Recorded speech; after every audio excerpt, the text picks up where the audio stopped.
Սեպտեմբերի 30-ից հոկտեմբերի 3-ը ներքին գործերի նախարարության փրկարար ծառայության Երևան քաղաքի փրկարարական վարչության հրշեջ փրկարարական ջոկատների ծառայողները մասնակցել են ռուս-հայկական մարդասիրական արձագանքման կենտրոնում անցկացված հրդեհաշիջման մարտավարություն թեմայով դասընթացին, որը վարում էին Ֆրանսիայի ներքին գործերի նախարարության քաղաքապաշտպանության վարչության փորձագետները, ներգրավել էին նաև կենտրոնի հրահանգիչները։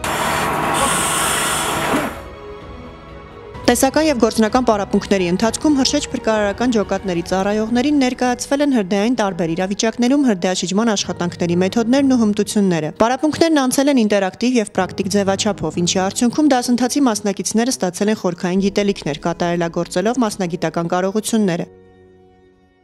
Դասընթացի գործնական փուլի ընթացքում հոգեբանական աջակցության և բժշկական ապահովման վարչության անհետաձգելի բժշկական օգնության բաժնի հերթապահ բժիշկը վերահսկել է փրկարարների առողջական վիճակը։